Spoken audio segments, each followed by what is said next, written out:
everyone, Joanna Wilson here for my AQA A-Level Biology Masterclass. Today we are looking at Section 5, Energy Transfers in and Between Organisms, and we're focusing in on respiration.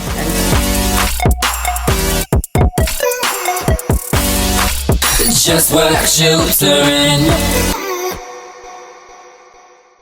Our outcomes today are to understand aerobic respiration, the steps of respiration, and the process of anaerobic respiration. So if we dive right in, respiration is the conversion of glucose to ATP, and it can occur in two different forms, one where oxygen is present and one where it is not present.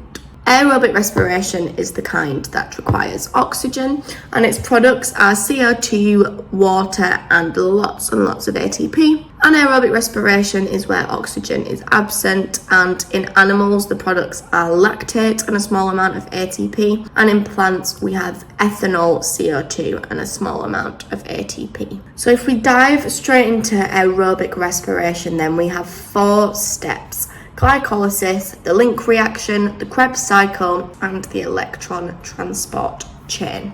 Glycolysis is a common pathway to both aerobic and anaerobic respiration, and it is the only common pathway between the two, and it occurs in the cytoplasm of the cell. So glucose, as we know, is 6 carbons, and it's split into 2 molecules of pyruvate, which both have 3 carbons each. This picture is actually a really good visual representation of what is happening in our glycolysis reaction. And as we can see, we're starting with glucose at the top and we are ending with pyruvate. A couple of other things to take note of is we're using 2 molecules of ATP in the first step of the reaction, and then in the second steps of the reaction we're producing 2 molecules of ATP, and we are producing 1 molecule of NADH, and this happens twice because we're making that 2 molecules of pyruvate. So let's go through the steps then.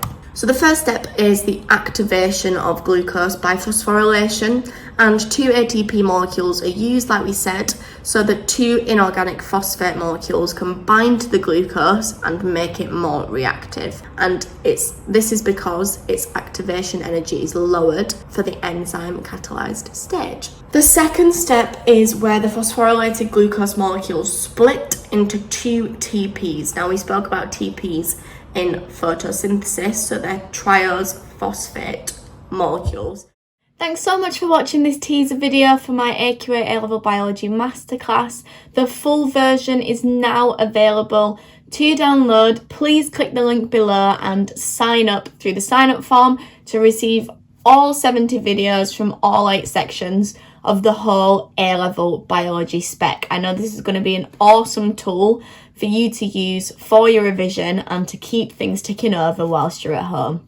Keep smashing it, and remember, anything is possible if you just work. Bye!